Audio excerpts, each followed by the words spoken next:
entering the Disney Secret Society of Park Explorers.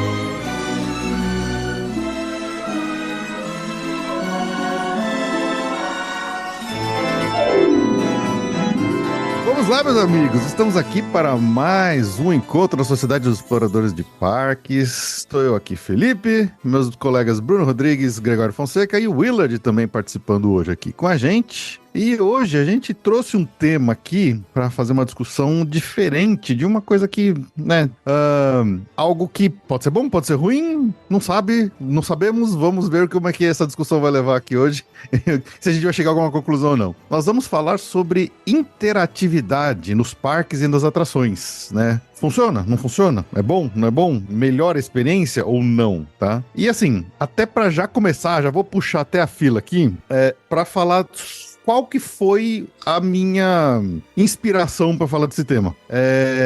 Tem outras coisas, mas assim, a principal foi a atração da Millennium Falcon Smuggler's Run, tá? E por que isso? Porque a gente tem, inclusive, falado recentemente bastante ali da sucessão, né, do oh meu Deus, do Daddy Josh, né? do Josh D'Amaro com a saída do Bob Iger. E eu vi recentemente uma entrevista, alguma coisa que o Josh D'Amaro estava falando da atração da Millennium Falcon Smuggler's Run, tá? E aí ele falou o seguinte, que a gente vai ter uma modificação nessa atração, né? Agora em maio vai ter uma modificação, vai mudar o filminho e tal. Agora a gente vai ter a introdução lá do Mandaloriano e do Grogu. Mas pelo que ele deu a entender, não foi só isso que eles estão mudando na atração. Eles estão mexendo em outras coisas, porque qual que é o lance? Eles sabem que essa atração as pessoas não amam. No máximo elas gostam. E muita gente hoje até deixa de repetir ela porque a fila acaba sendo meio chata e tal. E tem toda uma questão de, poxa, se eu não for o piloto não vale tanta pena. Então, ela é uma atração que ela foi construída em cima de interatividade. Interatividade é o cerne dessa atração, né?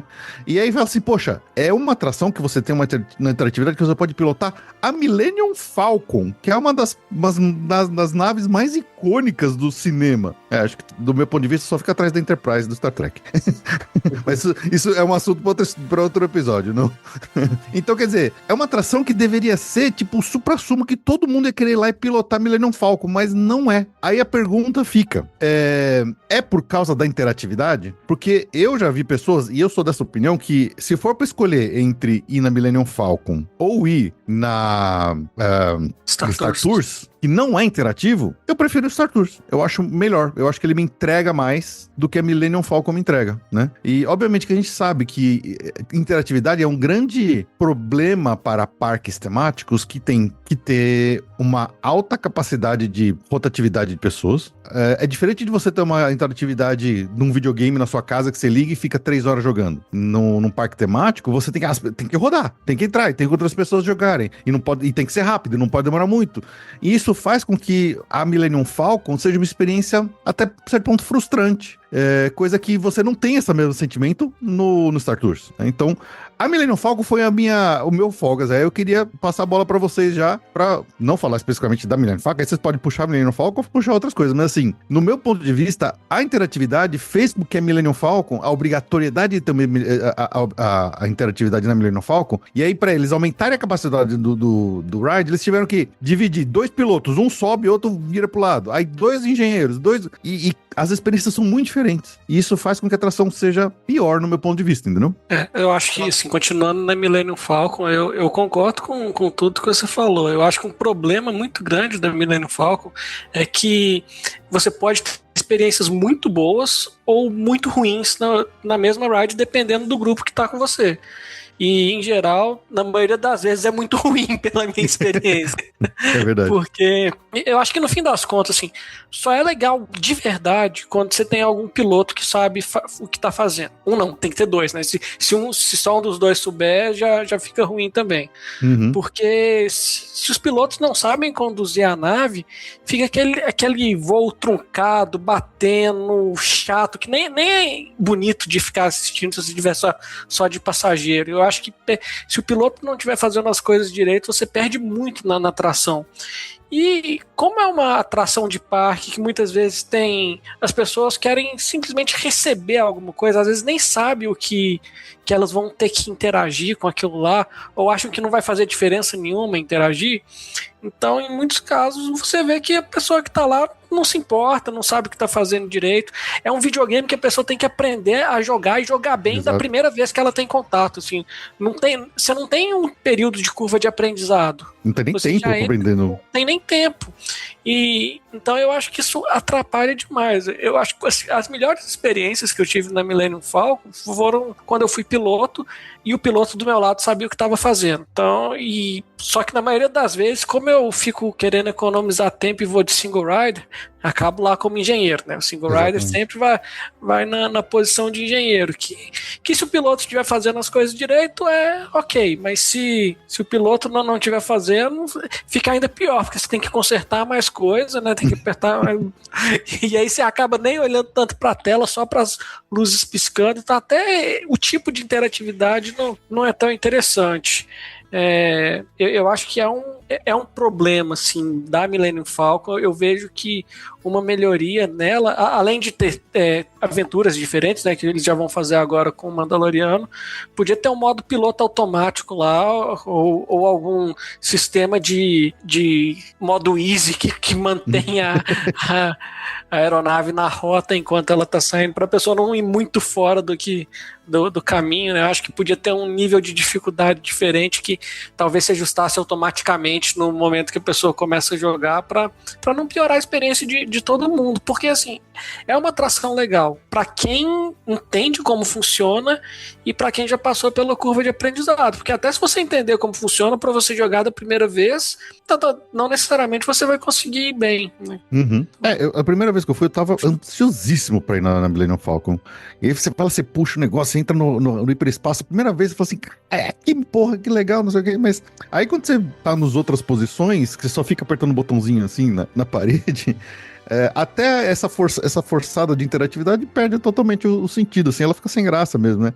O que eles falaram, pelo que eu entendi ali das mudanças que eles vão impor nessa atração, eles vão colocar para que, por exemplo, os engenheiros, os famigerados engenheiros, que nunca ninguém quer ser engenheiro na Millennium Falcon, eles vão ter poder de decisão, por exemplo, que eles falaram que vai mudar e vai ter a missão do Mandaloriano. Agora, eu não entendi se vai ter múltiplas missões, tá? Isso é uma coisa que eu li algumas coisas diferentes. Então, meio que o engenheiro vai meio que decidir os caminhos que vai tomar, então ele vai ter um pouco mais de ação sobre o que tá acontecendo, assim.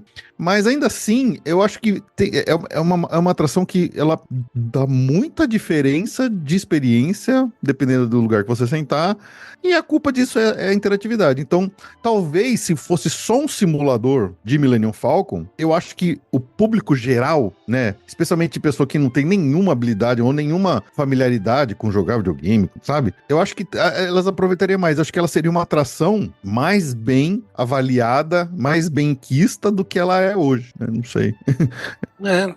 Eu acho assim, pode até manter a interatividade, mas coloca uma interatividade que você não atrapalha os outros. Também? Nem você se atrapalha, né? Que às vezes a pessoa quer ter uma boa experiência também, mas não sabe como fazer. Então coloca os botões interferindo de alguma forma, mas que não tire a aeronave da rota, que não faça interromper o percurso no meio do caminho porque ela quebrou. Então eu acho que tem formas de você manter a interatividade sem ela ser tão crucial pro andamento da ride. Uhum. E no fim das contas é uma correção puramente de software que dá para ser feita, né? Sim. Deixa eu falar minha experiência também, acho depois, acho que vale a pena explicar, né, gente, a diferença entre interação e interatividade, que eu acho que aí tá um ponto um pouco da nossa discussão, sabe? Minha relação com Millennium Falcon. Gente, eu odeio jogar, desde moleque. Qualquer coisa. Na infância eu jogava, jogo de tabuleiro, War, detetive, beleza, lindo, maravilhoso, jogava não sei o quê. Não perguntei por quê. Quando terminou minha infância, cara, jogava qualquer coisa que você imagina, acho um saco, morte horrível, me convida para lavar louça, para tirar a unha encravada. Acho um saco jogar, até hoje. Meu filho, minha nora, não sei, vamos jogar? Cara, eu jogo. Foi legal? Eu não gosto de jogar, acho um saco. tá? E aí, quando foi Millennium Falcon, eu já sabia como é que era, que tinha um jogo ali. Eu fui cair como que? Single Rider, engenheiro. Gente, vou ser sincero, assim, a metade do tempo a galera ficou olhando pra minha cara porque eu ficava apertando os botões, foi o que o Greg falou, assim, curso de aprendizado menos 30, né? E eu já não gosto de jogar, já não estava interessado. Eu estava maravilhado, eu, aficionado como a gente, por Imagineering, eu, caralho, estamos aqui dentro do Millennium Falcon, eu queria olhar as cores dos botões, os formatos dos botões e tal. Se fazia isso, não fazia aquilo, aí, da história, aprendi um pouco, falei, metade daquele tempo, por quê? Aí eu acho legal falar um pouquinho sobre interação e interatividade. E aí eu lembro sempre de coisas que, quando eu era pequeno, isso depende do temperamento, né? Sabe teatro infantil? Greg deve estar começando a passar por isso agora. Que vai, você quer moto, no final, chama as crianças vão. Eu falei, eu não tinha problema nenhum em ir, mas assim, eu queria ver aquilo. Sabe? Então, assim, o que é interação e o que é interatividade? Interação ela é quase sinônimo de observação. Então, necessariamente acontece alguma coisa do outro lado. Interatividade, ela pressupõe vários movimentos, até porque é uma das grandes comparações de interatividade como se fosse um jogo de ping-pong, de tênis de mesa, né? E essa interatividade, ela acaba gerando várias coisas, né? Por isso que a interatividade é tão bombada há tantas décadas, né? A interação da observação. Então, assim, aí a pergunta assim, interatividade e interação. Cara, quando eu estou nos parques, Bruno, eu gosto muito mais de interação. A interatividade, até fila, joguinhos em fila, pre-show e tal, eu não necessariamente, por quê? Aí é uma coisa minha, tá, gente? Eu gosto de ficar observando como é que é a madeira, qual é a cor da madeira, quais são os detalhes. Porra, às vezes na fila, não é uma fila que dura horas, mas é uma fila que, eu falei, cara, lembro Hong Kong, eu tava na fila de quê? De Frozen, acho que foi, não lembro se foi da Montanha-Russa. Cheio de detalhe, e aí não tinha fila. Eu falei, caralho, vai ficar muito estranho, porque aí começou 2, 3 pessoas atrás, aí as pessoas meio que pararam. Eu queria ver os detalhes, aí eu acabei tendo que voltar depois para ver os detalhes da fila. Então, assim, eu sou muito de observar, sou muito de interação, sabe? Então, acho que tem a ver também com temperamento, com gosto, com envolvimento. E algumas coisas a gente sabe por que interatividade. Aí vem as gerações, dos anos 90 para cá, eles gostam de interagir. Se bem que está caindo pra caramba já, né? De milênio, totalmente geração Z para cá. Então, assim, querem mexer, querem um joguinho, querem isso, querem aquilo. E eu não, eu quero me deslumbrar com as coisas, sabe? É tipo, sabe, eu tô literalmente para ver, cara, me mostra detalhe, né? Então, acho que vocês pegaram hoje, por exemplo, o Millennium Falcon. Tipo, será que eu quero sentar lá e interagir tanto? Mas eu quero jogar, cacete. Me deixa em paz, pô. Eu tô aqui dentro do universo Star Wars. No Millennium Falcon, você quer ficar pilotando a porcaria da nave, gente. Sabe? Tem que ser competição o tempo todo, joguinho o tempo todo. Aí, de novo, tá? Isso tem a ver com temperamento. E aí, Will, você acha?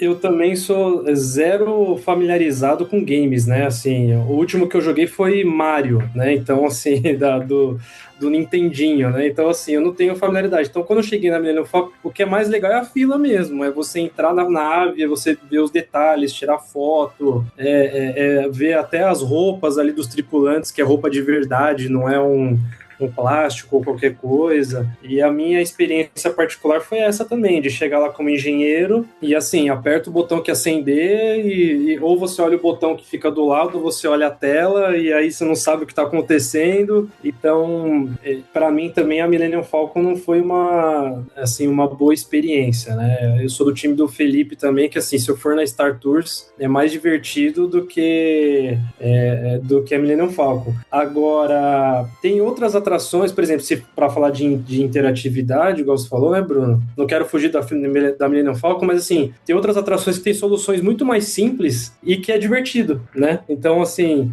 eu fui recentemente lá no Tokyo Disneyland e eu fui na atração do Monsters, né? Do Monstros S.A. Cara, é apontar a lanterninha pro monstro, ele aparece e você fica, cara, que legal isso aqui. É muito mais divertido que a Millennium Falcon, toda modernosa, e então realmente não é também só a solução, né? É interessante isso. Para tudo, Will, você está tentando dizer pra gente que você foi e conheceu Fantasy Springs na Disney Sea? Fui recentemente, agora em janeiro. Caraca! Meu Deus do céu, Will. Episódio dentro do episódio. Um episódio pocket dentro do episódio de interatividade. Fala especificamente de Fantasy Springs. O que você achou da área toda de Tangled, de Peter Pan? Assim, adorei, assim, uma área super, super imersiva. Achei que funcionou bem aquela coisa de ser uma land com várias lands. Eu achei que ia ficar meio confuso isso quando eu vi fotos, notícias, etc. Mas achei que funcionou bem, você transitar entre os mundos. Ficou mini-lands mesmo. Tangled funciona bem. Arendelle é um espetáculo à parte. Assim, ela é um pouco maior do que as outras duas. E eu brinquei até com a minha esposa, né? A gente caiu no vórtex temporal de ficar, assim, 8 horas lá dentro, porque a fila de Frozen é absurda, a fila do Enrolados absurda e a do Peter Pan absurda. Então, assim, a gente ficou quase o dia todo preso na área para conhecer as atrações. Mas, assim, acho que funcionou super bem. Eu só acho que fica um pouco deslocado o tema do parque, né? Que é o Tokyo Disney Sea com o Fantasy Springs. Mas, assim, no geral, você não só a gente que é chato fica reparando nessas coisas, porque acho que para todo mundo fica super bem. E me diz uma coisa, até falando até coincidência, eu estava vendo ontem, acho que um blogueiro e tal, falando de que a atração de Peter Pan é toda baseada em telas, né?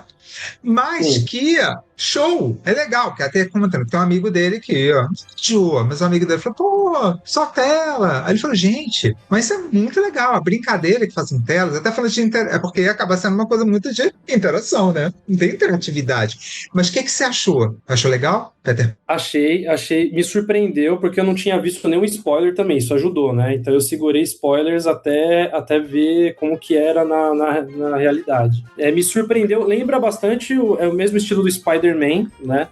Mas com muito mais tela que o Spider-Man. Mas assim, eu achei que funciona muito bem. Eu não sei se é a qualidade da tela, se é o movimento do carrinho, que ele é mais moderno, né? Do que o Spider-Man e o Transformers, né? Que é para comparar estilos de atração. Mas eu achei que funcionou muito bem. Me surpreendeu. Você fica bem imerso, apesar do 3D, é muito legal. Valeu muito a pena. Pois é, que é uma coisa que eu ia até comentar, estava pensando aqui, pô, será que pra gente ter imersão, você acabou de falar nisso, né? A gente precisa ter interatividade? Pô, de repente só uma interação, como você acabou de falar, cara, ali é tudo interatividade. Pô, então, e você falou, pô, e é um ambiente, uma atração muito imersiva, pelo menos você achou, né? Não, demais, eu achei legal, vale super a pena a fila, tanto a tematização da fila, da experiência como um todo, vale a pena. Eu tava com amigos que não eram habituados a frequentar parques assim, e que tiveram que se segurar na cadeira porque acharam que estavam voando mesmo. Então, assim, é bem legal. Foi até legal olhar pro lado e ver os amigos segurando na cadeira, o cachorro que tava voando. Então, funcionou bem. Mas isso que você puxou, Bruno, é interessante, né? Porque eu acho que a imersão não precisa de interatividade. Nunca precisou, né? Quantas atrações, quantas áreas temáticas, só você tá de pé no meio da rua, você não tá imerso naquele mundo ali, né? Então, acho que isso com certeza, assim, interatividade não é necessário para imersão total. Pega, por exemplo, a Rise of the Resistance. Acho que não tem atração mais imersiva dentro do universo do que a Rise of the Resistance. Lá você não tem interatividade nenhuma, você só tá... você é totalmente passivo ali. Inclusive, se você tentar interagir, você toma bronca, né? Você toma bronca. É muito bom. Mas assim... É legal você ter falado isso. Desculpa, rapidinho.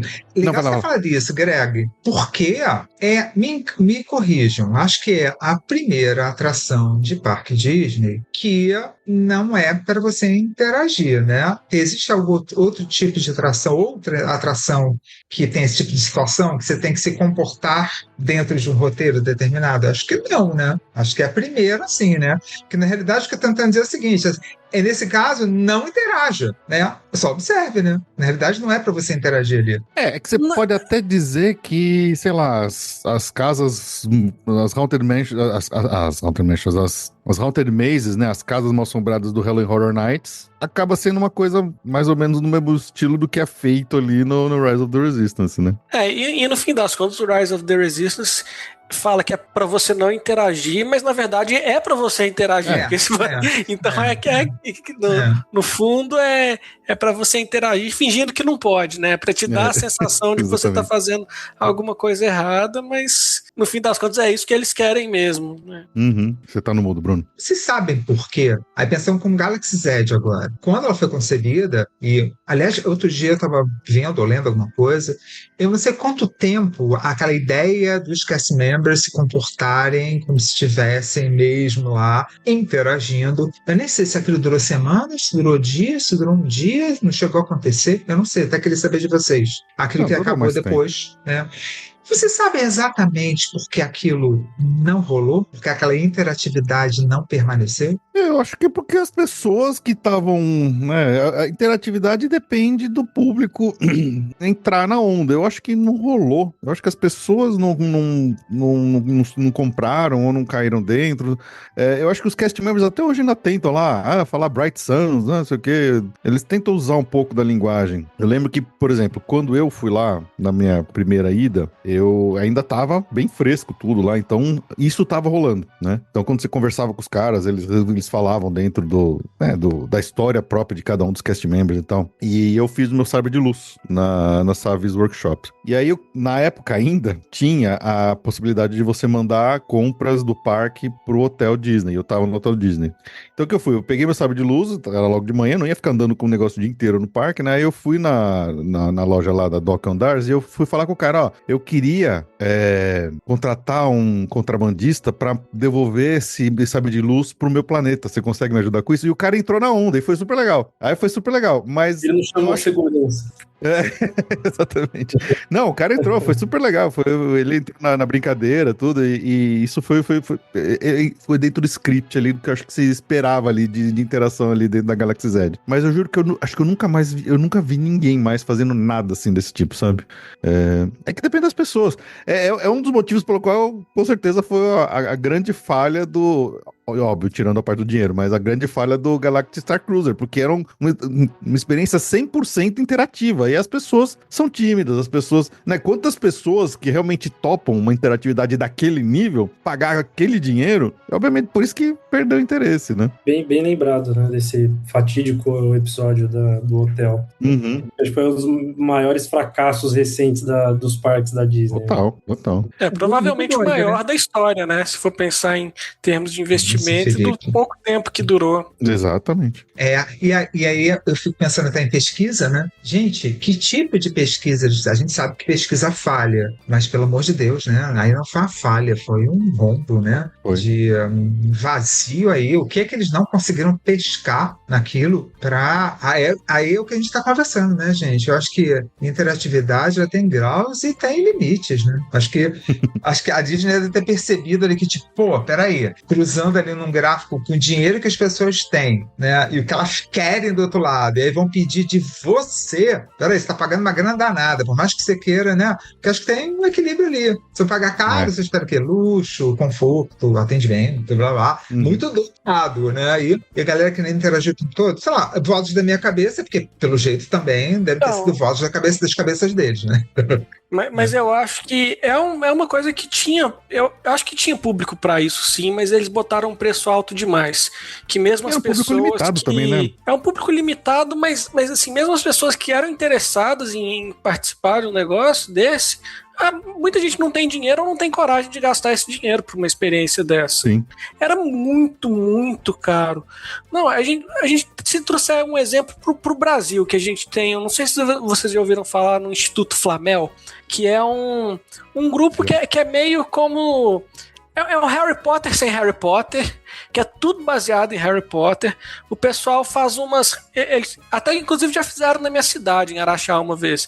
Eles reservam um hotel, transformam aquilo numa escola de magia, as pessoas ficam tendo aulas durante tipo uma semana, tem as festas, tem as aventuras que acontecem à noite, os professores fantasiados, tudo. Então assim, é um grande live action RPG, assim, por uma semana num hotel, num lugar diferente, que as pessoas se propõem a participar e, assim, tá sempre cheio, sempre tem muita gente participando aqui no Brasil, mas, assim, é um negócio que o custo não é impeditivo. Imagina uma coisa disso, nível Disney no universo de Star Wars, que não é um negócio da vídeo-brinquedo que tenta copiar o negócio. Não, é Star Wars mesmo, você tá lá com...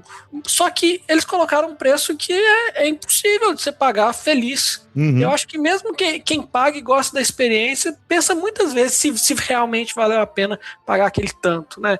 Sim. Porque era muito caro, era um absurdo. E pra mim, não sei pra vocês, né? Óbvio que se a gente não tá com a caneta na mão, né? Quem dera se tivesse algum poder de voto lá, né? Mas assim, o que me surpreende é que pra mim um caminho natural, falando até de negócios, tá, tudo bem, a interatividade não deu certo, é um hotel do Star Wars, ponto, acabou. Então assim, você vai lá, é temático, como outros hotéis temáticos, outros quartos temáticos, e aí mantém a estrutura lá de hotel e faz um transferzinho que cai direto lá na Galaxy Z, faz ali uma tematização storytelling, mantém a infraestrutura e toca o barco, a gente não perde tanto, né? Mas o engraçado é que assim, não, acabou, fecha tudo, é outra coisa agora, né? É curioso isso.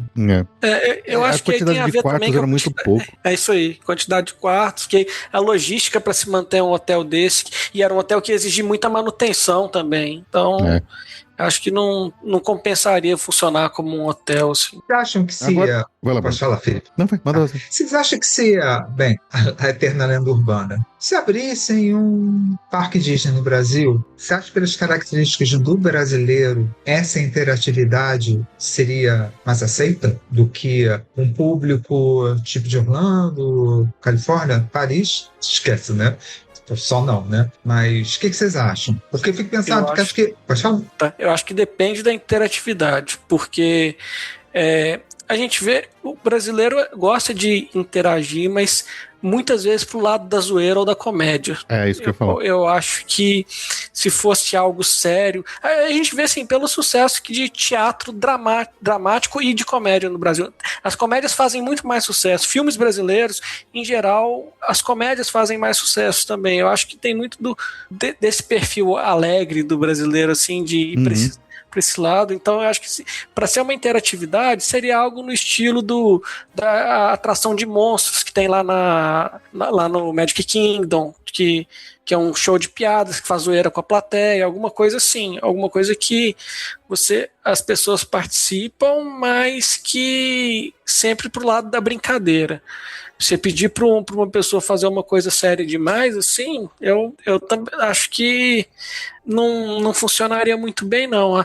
Inclusive, imagina um adolescente aí de 14, 15 anos tentando fazer um papel sério de Star Wars na frente dos amigos no parque. Todo mundo vai filmar e vai querer ridicularizar ele depois, mesmo que não seja algo ridículo, mesmo que não seja... As pessoas transformam tudo em piada, né? Então, eu acho que não funcionaria, não. O povo brasileiro que é caloroso, né? Que é amigável, quer abraçar todo mundo. Isso aí ia ser complicado, ia ser muito difícil de controlar. Eu acho que é muito difícil de controlar. Ia ter grande chance de dar merda.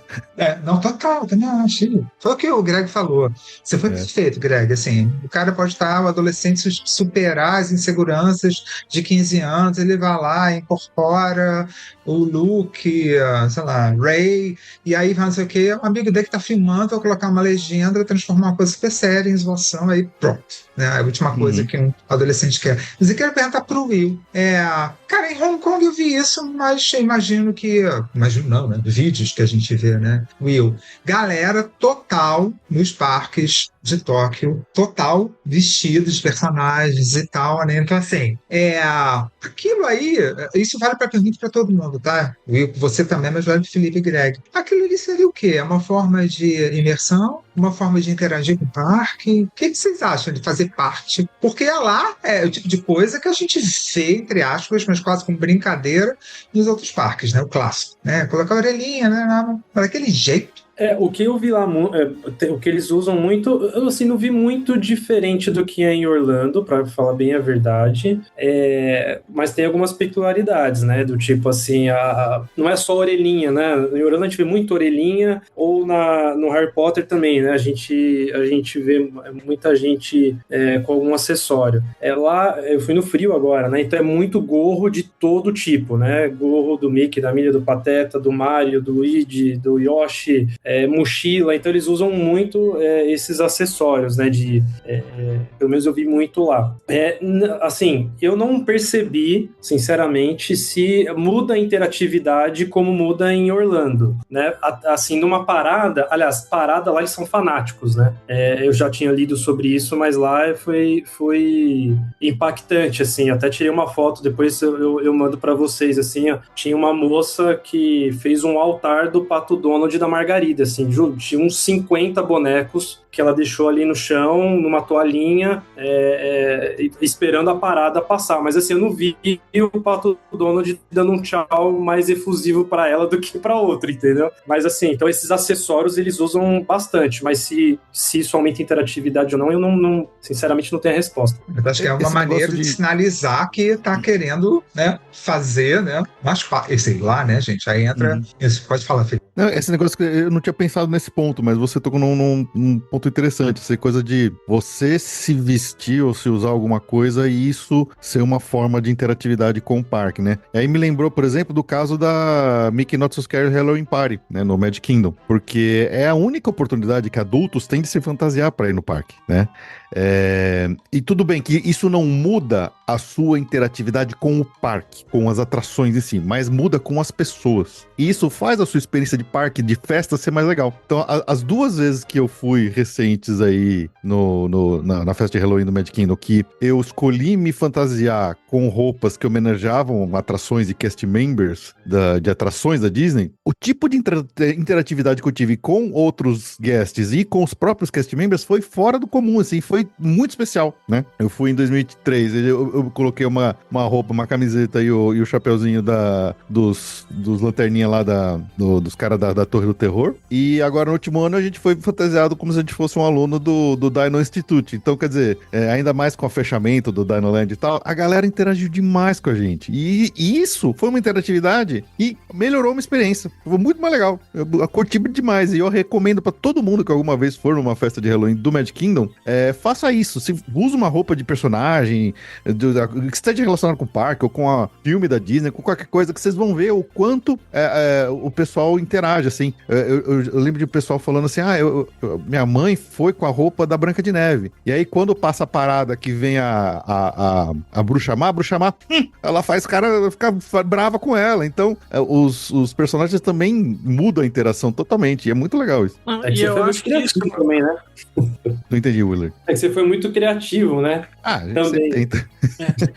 Mas eu acho que isso não é só na noite de Halloween. Eu vejo que quando eu vou ao parque, vou de full experience mesmo. Eu coloco meia, camiseta, boné, mochila, fica parecendo o Instagram do Didi Mocossi. Disney Bound ou não? É mais roupa normal mesmo? Não, é mais roupa normal, mas com muito personagem em todas as peças diferentes, né? Então, mas de um jeito que assim, todas as vezes que eu fui pro Orlando, todos os dias que eu estive em parque, sempre teve pelo menos uma pessoa que elogiou alguma coisa que eu tava usando. Sempre. Não faltou... Não teve um dia que não teve ninguém falando, sua camiseta é legal, seu tênis é legal, seu Crocs tá bonito, alguma coisa assim.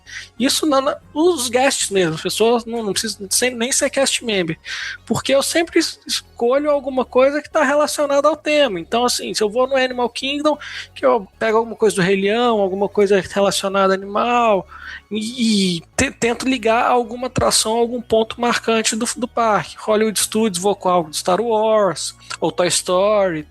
Então, eu sempre vou me vestindo, assim, já preparo as roupas antes de viajar pra lá. E aqui no Brasil tem muita peça da Disney legal, bonita, que você não encontra nos Estados Unidos. Isso chama a atenção dos americanos também. Então, é uma forma que eu tenho para interagir com o parque e as outras pessoas acabam interagindo comigo também.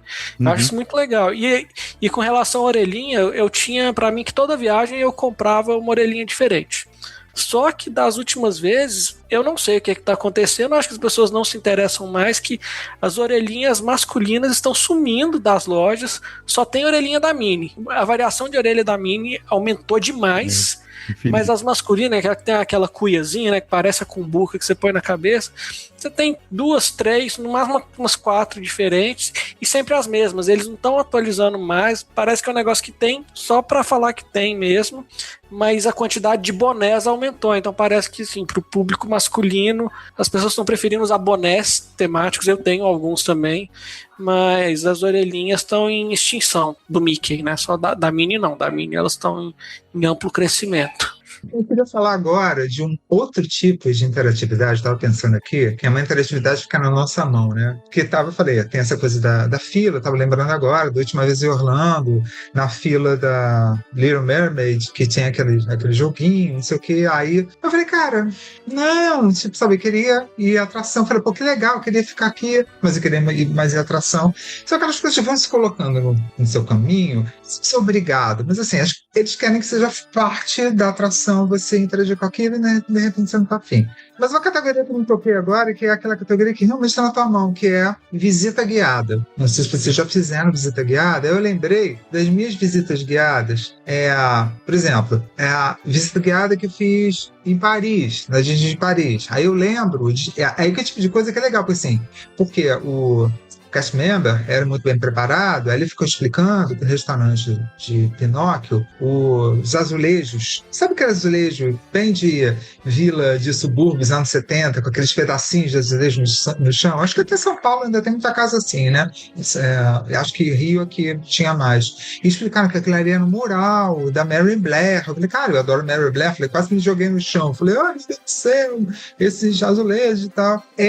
Do Gran Califórnia, na Califórnia, quando fica hospedada lá, eu fiz uma visita guiada e tinha o portal da piscina e tinha tipo um sol. Aí o cara explicou, olha só, esse emblema do sol tá aqui porque exatamente o sol tá a hora, bate aqui. Eu falei, caramba. Tava lembrando de Hong Kong, que não foi nenhuma visita guiada, mas acho que até contei aqui, que eu tava no restaurante da Mystic Manor e que uma cast member que percebeu que eu tava tirando foto de tudo que até quadro dentro do restaurante, que é um restaurante temático da Sociedade de Exploradores, e ela me convidou, começou a mostrar várias coisas do restaurante que, assim, estavam lá, mas só se alguém explicasse que ia descobrir. E eu falei, caramba, esse é um tipo de interatividade, mas está na nossa própria mão. Eu quero ter interatividade, então, por exemplo, eu vou contratar uma visita guiada, ou, sei lá ter próprio restaurante devia ter algum avisinho, às vezes até tem, quer conhecer curiosidades sobre restaurante? Fale com um cast member que ele te mostra, sabe? Não tinha esse aviso lá. Foi ela que se dispôs, ela foi,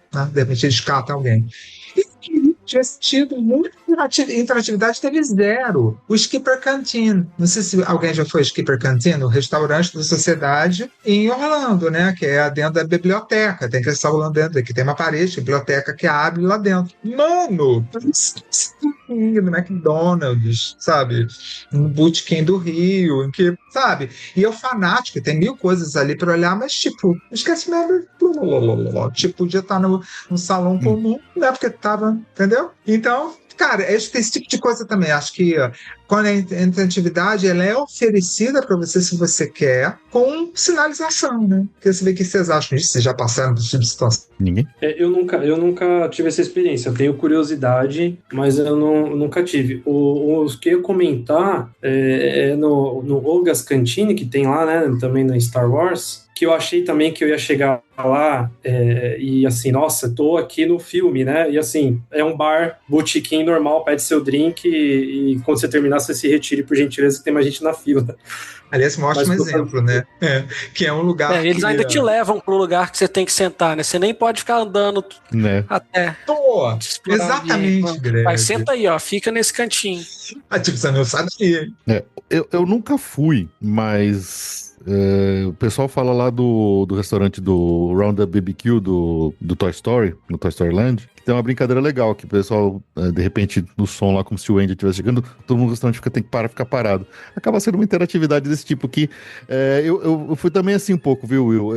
Eu tava esperando um pouco mais de alguma coisa acontecer ali na Olga's Cantina, assim, de interação com a galera. Não tem, infelizmente não tem muita coisa. Em compensação, eu fiz muito mais esse tipo de interação com os personagens que circulam pelo parque lá no Epic Universe. Especificamente na área do Como Treinar Seu Dragão. Lá na área do Como Treinar Seu Dragão é sensacional, porque os personagens não é meet and greet desses paradinhos na Disney.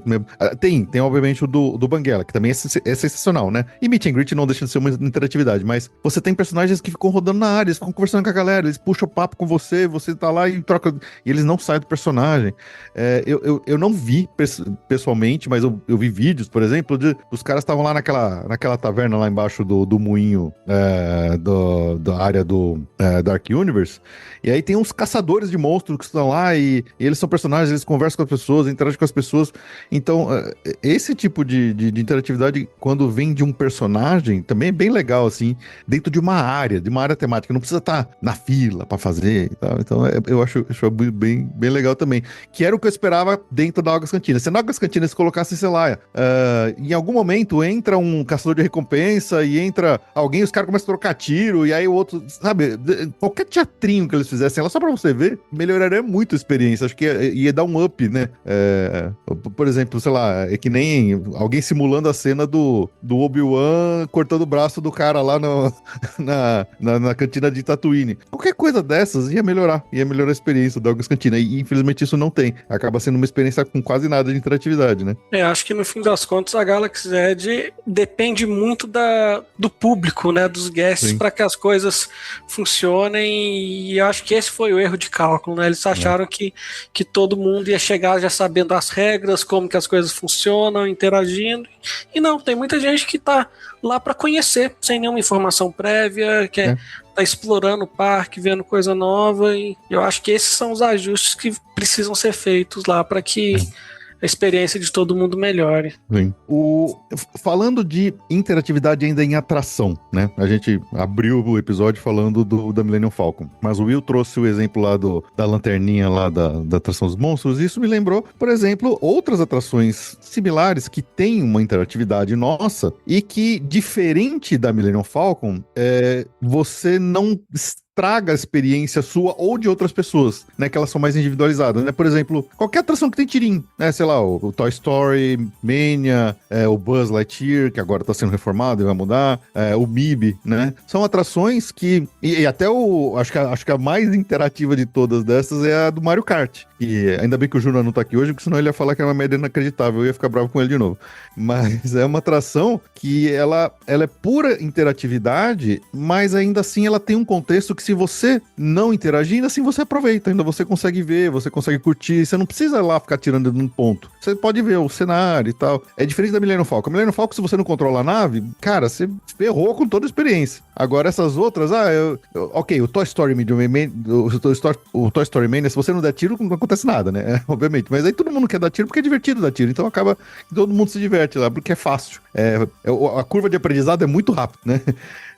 Então são atrações... E ainda tem um tutorial no começo, né? Ainda tem um tutorial no começo, exatamente. Então são atrações que têm interatividade. A interatividade é uma parte integrante forte da atração e ela melhora a experiência, mas ela não é obrigatória a 100% se você pensar, e ela não estraga dos outros. Então se você não tem como você ser estragado por outro, ou você estragar a experiência das outras pessoas, como acontece na Millennium Falcon, né? Sua vida não depende de uma criança de 8 anos. Exato.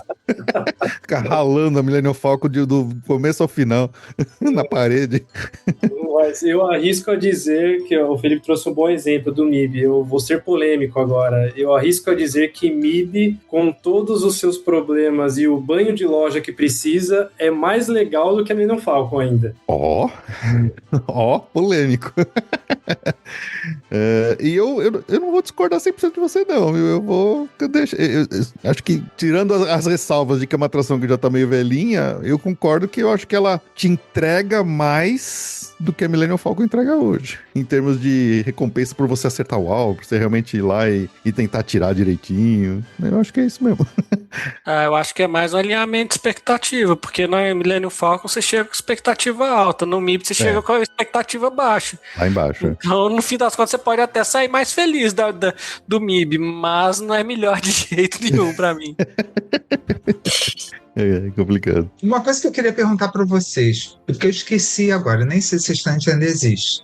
Acho que sim, o restaurante de Hollywood Studios, em que meio que dá um bronca para você, que você tem que comer, ainda existe? Eu acabei não Tem, tá lá. E o pessoal continua a mesma coisa. Esse tipo de interatividade, pois é, esse tipo de interatividade vocês gostam? Por mais que a gente possa, acho que lá pode pedir, né? Tipo, você pode pedir? Pode. Quer ficar na minha? Mas o que vocês acham de ir a um restaurante que tem essa proposta de... Então, eu nunca fui, porque a Ju, ela tem pavor disso. Ela odeia ainda esse tipo de interatividade. Ela é uma pessoa mais tímida, mais na dela. Então, ela não quer. Por isso a gente nunca foi. Eu já tive curiosidade, porque eu ia brincar. Eu sou arroz de festa. Eu ia fazer uma bagunça lá. Mas a Ju não. Então, assim, são dois... essa interatividade é o suficiente pra afastar a Ju de lá, sabe? Pode ser um problema para pessoas mais tímidas. Ainda que, nesse caso, você pode pedir para optar por não acontecer nada, né? Eles aceitam, né? Mas eu acho que ela pode ser... Felipe, essa opção, porque eu nunca fui, essa opção é na entrada, quando vão dizer a mesa, não ou sei dizer. quando você senta, sabe? Não sei dizer como é que funciona. Não sei se você precisa falar na hora que tá entrando, ou se precisa falar pro os próprios garçons lá, quando você começa a ser atendido. Não sei. E aí vem do outro lado da história. Até por isso que eu perguntei, esse restaurante ainda existe? Eu acho que sim, existe, né? Ou seja, deu certo, né? E assim... Sim, muita gente gosta. Deu certo? Adoro. Pois é, deu certo porque você pode dizer que você não quer interagir? Não, né, gente? Muito provavelmente deu certo porque as pessoas interagem, né? É legal a diferença essa, né? Sei lá, ou de repente aquela comida. Não sei. Por isso deu certo, né? Eu não sei.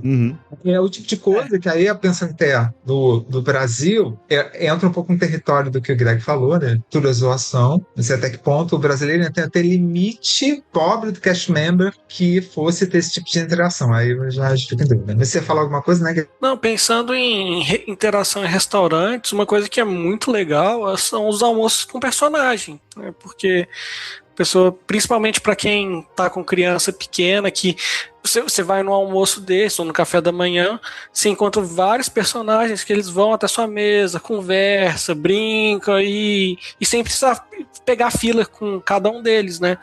Então é o tipo de não é uma atração em si, né? Mas é o tipo de experiência que é muito legal para quem tá com criança e que boa parte da diversão é encontrar com os personagens. Então, e você vê a diferença.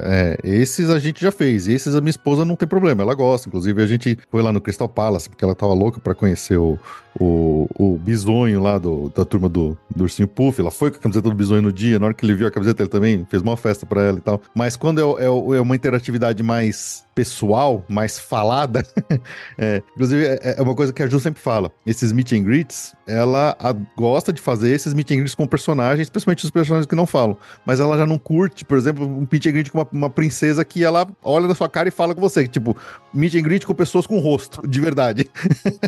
Ela já tem mais dificuldade com isso, entendeu? Então acho que às vezes essa forma com que a Disney faz esses meet and greets com personagens que não falam, acho que facilita para pessoas mais tímidas, para pessoas mais introvertidas, então acho que pode ser uma vantagem até. E até quebra a barreira do idioma para muita gente, né? Além disso, com certeza. Outro tipo de interatividade. Pensando...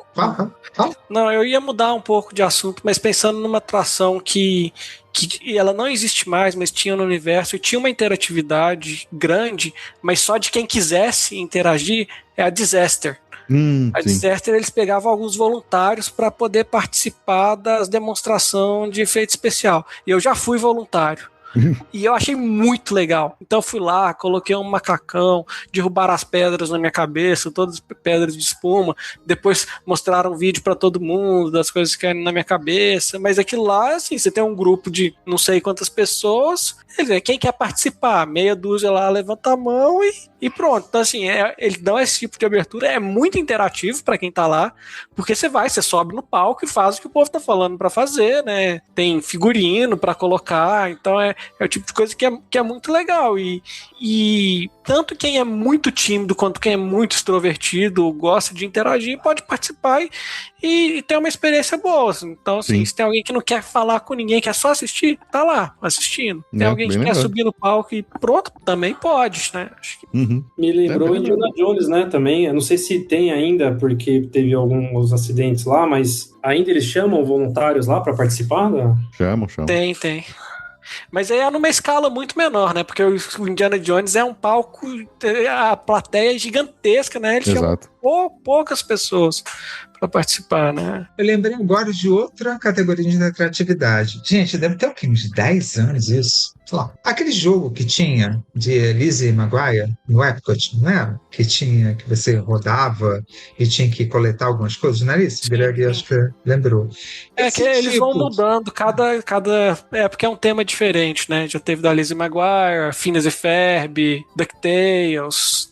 A gente teve até aquele Sorcerers of Magic Kingdom também, que era um joguinho de cartas. Cara, nossa, eu tenho o kit aqui, mas eu comprei todo o kit, mas putz, eu não tive tempo. Esse é que é o problema, o tipo de interatividade que eu adoraria, mas leva tempo, né, gente? De você ter tempo ali para vocês já fizeram alguma coisa dessas? Eu fiquei no kit. Não, isso eu acho que é a questão do tempo mesmo, porque é o tipo de coisa que eu adoraria fazer. Se eu tivesse uns 3 dias para ir em cada parque. Como o tempo é contado, assim, tem outras prioridades, né? Eu acho que eu não vou ficar correndo atrás de carimbo enquanto eu posso estar andando numa montanha-russa ou no simulador. Mas se é um negócio que está no meu dia a dia, se eu tenho um Enopass, uma coisa, aí eu ia participar. Eu acho que isso acaba sendo o tipo de coisa que é muito para quem ou vai toda hora para lá ou quem mora lá, porque para nós brasileiros que vão uma vez a cada 1 ano, 2 anos, 3 anos, 5 anos, uma vez na vida, é o tipo de atividade que, cara, você não vai gastar tempo com isso, infelizmente, né? É complicado mesmo. E não que mas não seja legal, né? Morro de vontade de fazer. Mas são prioridades, né? Você tem que fazer escolhas, né? Exatamente. Eu morro de vontade de fazer. Eu queria fazer o do Sorcerers of Magic Kingdom quando eu tava lá. Eu via, porra, eu quero brincar desse negócio aqui, mas não era algo que dava tempo mesmo de encaixar ali. Eu falando uma coisa. Pode falar. Depois eu ia perguntar pra você. Eu lembrei da Moana, que é uma atração, mas não é uma atração, é interativa. O que vocês acham desse nível de interação? É uma fila que não tem uma atração no final. Melhor definição. Ela tem uma brincadeirinha ali de interagir com a água, é legal. É uma brincadeira assim, o Epcot, ele, no passado, especialmente ali na época do Communicore, ou até dos Innovations, lá tinha muita brincadeirinha de interatividade, né? Mas a Moana, acho que ela vai nesse mesmo estilo, assim. É legal, mas é uma coisa pra você passar 5 minutos e foi. É bonito. Não vou tirar a beleza do parquinho de água da Moana. Mas sei lá. Do parquinho de água da Moana. Muito bom. Mas, Will, o que eu te pergunto é o seguinte: em Hong Kong, eu até fui falar, o que tem de Duffy, Chalamet e turminha em Tóquio, né? Falei, tudo bem que surgiu em Hong Kong, a origem foi lá. Falei, mas eu sei que rapidamente Tóquio virou totalmente fanático. Agora eu percebi muito Duffy, Chalamet, etc. E eu vi, umas 2 ou 3 vezes gente que parecia ser desconhecida mostrando seus Chalamet, seus Duffys, com vestido, com roupinha e tal. Você percebia que as pessoas não se conheciam, mas elas estavam mostrando para as outras. Você percebia, até porque pelo menos Disney Sea, acredito que em Tokyo Disneyland também tem, aqueles lugares exatos para você posicionar sua Chalamet, seu Duffy, para poder tirar uma foto com o Monte Prometheus atrás, né? Então, se você percebia interação por causa de Duffy Chalamet ou cada um por si? Me perdoe a ignorância. O que seria o Duffy? Eu não sei. Ursinho. É um ursinho. Que os caras não é a cerveja do Homer Simpson. Na cerveja. Muito bom. É tipo um ursinho e a companheira dele, aí tem agora um coelhinho, etc, etc.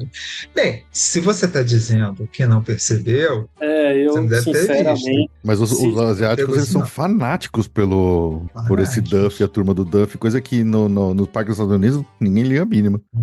Pois é. Deixa eu ver, vou até procurar aqui no Google para eu ter uma referência. De repente super genérico. Eu lembro, a primeira vez que eu fui em Orlando, acho que eles estavam tentando introduzir o Duffy lá no Epcot, que tinha um Duffy com cada roupinha de cada país diferente. Não pega. O meu Duffy, eu comprei no pavilhão da China, eu acho, no Epcot. Chalamet, acho que eu comprei. Agora eu me contextualizei aqui. Tem loja, em toda a loja tem, mas assim, não percebi, sinceramente, assim, uma febre Assim, me chamou mais atenção o jeito dos grupos de amigos adolescentes vestidos iguais, que é clássico também, do que os ursinhos, pra ser bem sincero.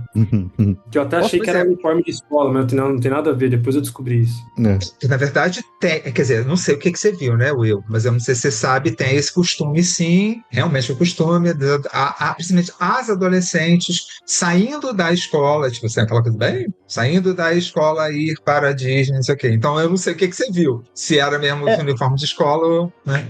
Porque depois eu fui pesquisar, porque isso realmente chama atenção, né? Você vê os grupos principalmente de meninas, mas tem de meninos também, vestido com algo parecido com um uniforme de escola. Aí eu fui pesquisar e pelo que eu vi, há também essa coisa de não ser necessariamente um uniforme de escola, mas que alude a um uniforme da escola do tipo assim, Entendi. É um uniforme para ir pro parque, entendeu? Do tipo, olha, eu quero me vestir porque as meninas iguais, para mostrar assim o nível de amizade, ou seja, a gente se gosta tanto aqui que a gente vai vestido igual pro parque, mas também para passar aquela coisa do tipo, estou transgredindo aqui alguma coisa, eu tô num parque, num lugar lúdico, então é como se eu estivesse matando a aula para ir pra escola, mas não é isso, entendeu? Porque é um uniforme feito, na verdade. Então, eu li isso também, então, no fim das contas, eu acho que deve ter de tudo um pouco, então, ó. Legal, que é um tipo de imersão legal, né? A pessoa própria arrumando um jeito legal, olha isso legal. Segundo episódio do episódio Pocket de Will no Japão. 2 perguntas para você. Você foi naquele restaurante, que eu até coloquei aqui o nome dele, que é o Grandma Sarah's Kitchen, que fica dentro da Splash Mountain, que é um restaurante que tem, você desce ali, não sei se você viu. Não fui por 2 motivos. O primeiro, assim, não era... Eu quis experimentar tudo que não tem em Orlando, né? Então, se a gente fica... legal. Foi com outro foco. E segundo que a Splash, assim, o dia do Tokyo Disneyland tava com algumas atrações fechadas e dentre elas a Splash Mountain estava fechada. Então, Splash Mountain, Haunted Mansion, Jungle Cruise e Space Mountain fechado. Então foi um dia meio... Faz o normal, né? E uma dúvida que eu tenho muito. Comparando, por exemplo, né? Hong Kong, até porque aterraram uma área, construíram aquilo tudo lá, então assim, tipo, você pisou lá, né? É Disney. Tem uma coisa bem Disney ali. Paris, mas lá valer, tá legal. Mas assim, quando você salta na estação de ROR lá, tem aquele centro, aí a coisa se espalha ali, em volta do lago tem os hotéis. Ali que você sente, caraca, uma imersão. Anaheim, tadinha, né? Imersão só dentro dos parques, porque pisou fora dali, né? Orlando, que é aquela coisa. A sensação que eu tenho, porque eu já vi vários vídeos e tal, falando até um pouco agora de imersão, né, dessa mesma interatividade, tem essa sensação no Tokyo Disney Resort, porque eu vejo rua, aí tem os hotéis, mas é tipo uma rua que tem o Hilton Bay, né? Eu não sei onde você ficou hospedado, mas tem uma sensação de que você está numa bolinha Disney ou não? Olha, assim, pelo fato de você chegar de trem, e trem de linha, né, normal, assim, que você está lá com um cara que está indo trabalhar e você desce numa estação para ir para Disney, assim, já é chocante, né? E aí cai um pouco no que você falou. Lá dentro eu não tive essa sensação, tá? Lá dentro, depois que você entra no complexo, vê já os hotéis, o castelo, eu não tive essa sensação, tá? É bem imersivo mesmo. Aí depois é só esse choque, né? Na entrada e na saída, né? Então você tá saindo também de um lugar super mágico, daqui a pouco, 1 metro depois tem uma 7-Eleven, a estação, compra bilhete, e aí você volta para a realidade muito rápido, né? Mas lá dentro mesmo não senti tanto, assim, é bem imersivo. Posso puxar aqui uma outra questão de interatividade? E aí eu vou deixar o Bruno triste agora, porque eu não vou falar mais de Disney. Interatividades na área temática. Eu acho que essa é uma coisa que a Universal fez muito melhor que a Disney.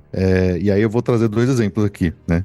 Nas áreas do Harry Potter, as varinhas, e nos 2 casos, são ainda, além de ser uma interatividade que encantou as pessoas e que engajou as pessoas, e que cada um faz e brinca na ordem que quiser, do jeito que quiser, ainda traz uma fonte de renda nova para o universo, que ele obriga as pessoas a comprarem uma varinha ou uma pulseira, alguma coisa, né? Então traz mais dinheiro ainda, né? Mas as varinhas, acho que foi uma aula de como fazer uma interatividade imersiva dentro do tema, que encanta as pessoas e faz com que as pessoas queiram brincar muito naquilo. Você vê todo mundo lá com varinha correndo atrás e fazer todas as mágicas na área. Tipo, você não vai ganhar nada de volta, mas ela te traz a recompensa de você estar mais imerso dentro daquele mundo, né? E a outra, que é mais recente, é a da Nintendo, né? Que você compra a Power Up Band e você fica lá na sua experiência gamificada dentro da área, de ficar socando bloco, de ficar procurando personagem escondido nas áreas, assim. Então, eu acho que esse tipo de interatividade, a Universal conseguiu fazer uma coisa que a Disney até agora não conseguiu replicar em nenhum lugar. Nem sei se eles tentaram, mas assim,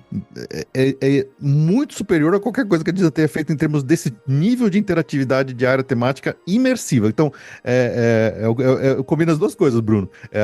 Interatividade é imersividade. As duas coisas. Esses dois exemplos que eu tô trazendo aqui. Não sei se vocês concordam, tem alguma coisa mais pra complementar aí. Não, eu acho que sim, eu concordo com você. Do Harry Potter eu não cheguei a comprar varinhas, mas eu vi as pessoas brincando o tempo todo, mas do Mario eu comprei a Power Up Band e assim, toda hora que eu vi um bloquinho, um tijolo, eu tinha que chegar lá e dar um soquinho, assim, você tá andando no meio da área, você chega e estica o braço e dá um soquinho. Só isso já é muito legal por si só. Só de ver o barulhinho da moeda, você já fica feliz, né? Aquele barulhinho, e o barulhinho, ele desperta muita memória em quem é jogador do Mario, né? Então aquilo te faz sentir dentro do jogo. Então, eu achei uma sacada genial essa do Mario, é muito divertido mesmo. Mas você falou da Disney, a Disney tentou fazer um negócio semelhante na Galaxy Z. Eu tentei participar de uma caça lá de Bounty Hunters, assim, com a Magic Band, que aí você ativava pelo aplicativo do celular, e aí a Magic Band ela começa a vibrar quando tá mais perto, quando você tá indo na direção certa, acende uma luzinha diferente. Só que no fim das contas eu fui fazer esse negócio, eu não consegui chegar no final da missão e eu não conseguia fazer minha Magic Band parar de vibrar por causa disso. Então foi muito frustrante, porque eu tentei, andei lá, falhei na missão, só que eu não podia simplesmente desistir. A Magic Band não parava de vibrar. Não, mas se você se lembrar, quando a Galaxy Z abriu, na verdade até hoje ainda tem lá. Você pode pegar o seu aplicativo e transformar no datapad. E você faz o negócio de hackear, sabe? São uns mini joguinhos que você faz no próprio celular. É isso, só que com interação com a Magic Band. Só que assim, é um negócio que eles tentaram fazer, acho que na linha do... tentando copiar um pouco das varinhas, mas, primeiro, ninguém sabe que tem. Quem sabe que tem, usa. E assim, no máximo que acontece é quando você faz um negócio lá no seu celular, você olha, tem um painelzinho ali na parede que pisca uma luzinha. Assim, não faz mais nada. Sai uma fumacinha ali da nave. Então são umas coisas que não funcionou. O da Galaxy Z não funcionou. Mas ninguém faz. Você não vê ninguém lá com o datapad brincando lá nos videogames. Porque tá divertidinho.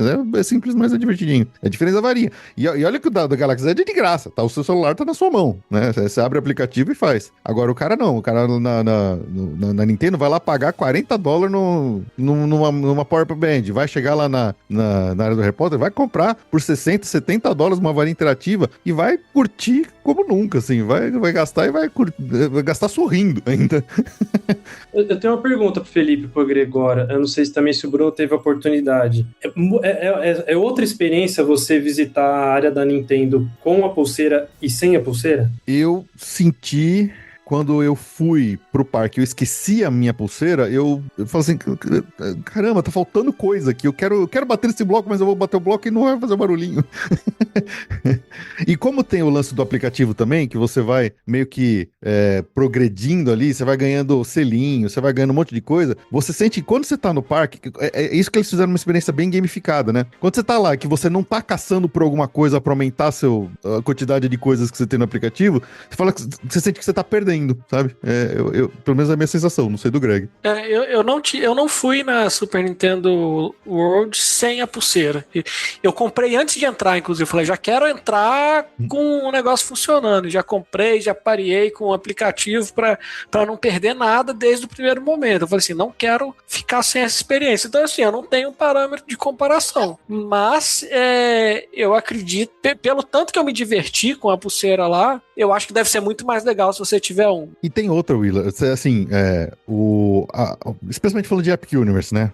O Mario Kart, filas enormes. Donkey Kong, a Minecraft Manager, filas bizarramente gigantes. Então, às vezes, você não tá afim de pegar fila, mas só de você estar na área, caçando coisa, encostando na parede para aparecer a figura do Mario, okay? Você já tá se divertindo. Você pode passar um período inteiro, sabe? Você pode passar umas 4 horas dentro daquela área sem ir numa atração, que você vai, ainda assim, curtir pra caramba ali a área da Nintendo, sabe? Então, acho que esse é o que faz ficar legal. A mesma coisa acontece com o do Harry Potter, com a varinha. Se você for caçar todos os feitiços, fazer todos eles, vai passar horas lá dentro sem entrar numa fila de atração, né? Eu acho que isso que é o que faz comprova o bom design de interatividade com a área temática que eles fizeram nesses 2 casos, sabe? Olha só que curioso, alguns minutos atrás a gente estava falando que esse tipo de experiência no Epcot, da Lizzie McGuire, Phineas e Ferb, não compensava por causa do tempo.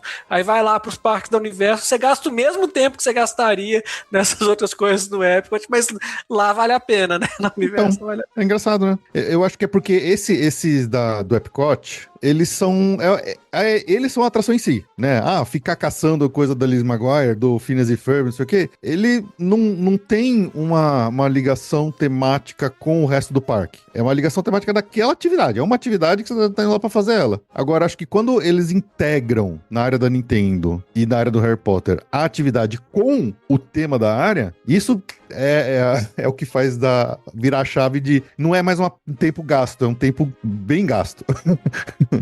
A gente está indo para o final, mas eu queria puxar um assunto que tem a ver com interatividade, mas é uma lembrança que eu deveria ter falado até no último encontro. Vocês sabem, gente, que no Brasil, pelo que tudo indica, a gente está bem perto de uma era de ouro de parque temático, né? Sabe por quê? Vamos lá. O Parque da Cacau Show, vocês estão de olho nesse parque? Estão sabendo que é o Parque da Cacau Show? Pois é. Acompanhando. Ano que vem. Hopi Hari, que estava super mal, agora injetaram uma grana danada, e acho que é lá, né, que vão construir um hotel. Hotel? Eu não sei se tem certeza, ela só sei que vão investir uma grana danada. E Beto Carreiro ampliou o contrato com a DreamWorks. Então, eles estão construindo uma outra área lá. Então, é bastante provável, tá, Felipe, que isso é bom para todo mundo, né? Sim. Que o assunto parque temático 2027, 2028 e adiante, né, eles sejam um assunto que até fura a nossa bolha, né? Porque as pessoas aqui no próprio Brasil, quem não tem condição de sair do Brasil para ir para alguma Disney, eles vão começar a vivenciar experiências de parque temático que acontece aqui, pelo amor de Deus, né?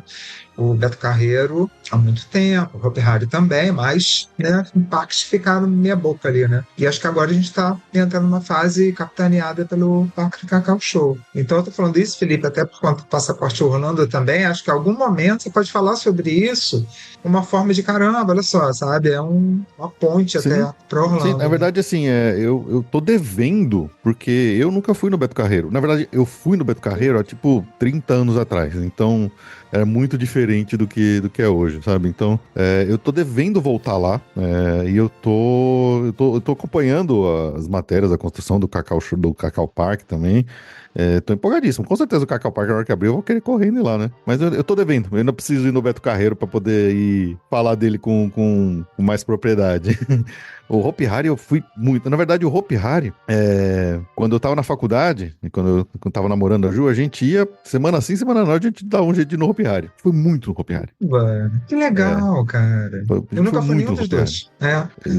Acho que eu posso dizer que foi um despertar de paixão por parque, foi um pouco do Hopi. Na verdade, era mais de criança, né? Da época do Play Center ainda, que a gente, especialmente a Ju, mas nós dois, a gente... quando criança, ir no Play Center era um evento, assim, não era um negócio que você ia a qualquer hora, mas era um puto evento. Então começou lá atrás. Aí quando a gente tava na faculdade, a gente, vamos lá, vamos no Hopi Hari, a gente ia direto, era mais barato. Então, eu preciso explorar mais os parques nacionais também, porque tem muita coisa boa mesmo vindo aí. Eu acho que você tem razão, a gente tá entrando numa era muito promissora, uma era de ouro aí. Pois é, para o assunto como um todo.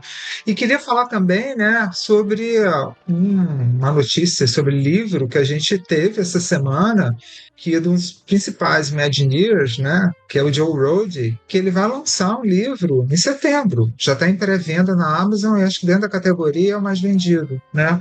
A Joe Rohde, acho que a grande obra dele foi o Animal Kingdom, né, gente? Então acho que ele, só por isso, já valia.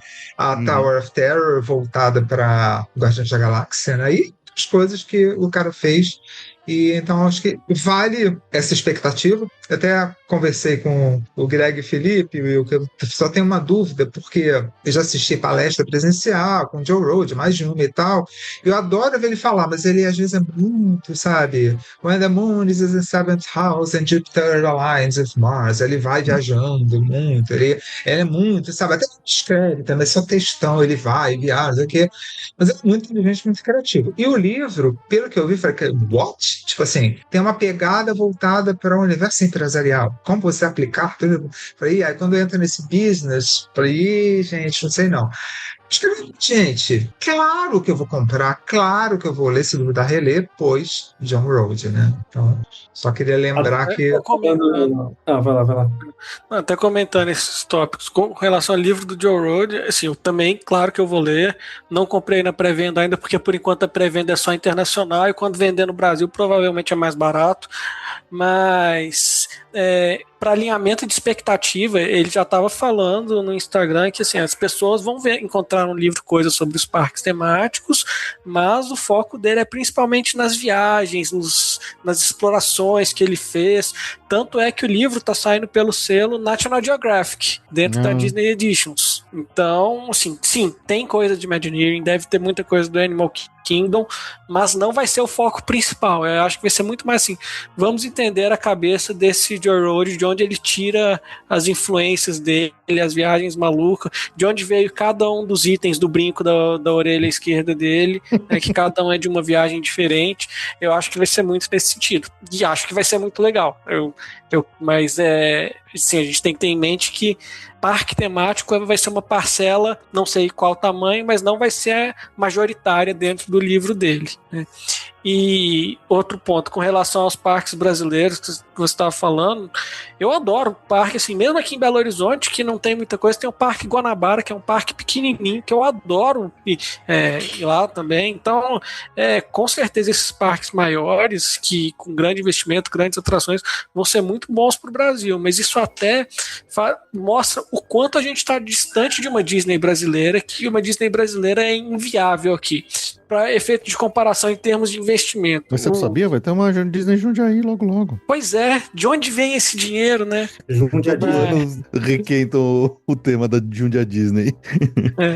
Mas assim, só para jogar os valores aqui, a Cacau Show tem falado muito que é um investimento de 2 bilhões de reais. É um investimento muito grande. É muito grande, dá para fazer um parque sensacional com esse dinheiro. Mas se você pega a Guardians of the Galaxy Cosmic Rewind no Epcot, só essa atração em si teve um custo de 500 milhões de dólares, que é quase 3 bilhões de reais.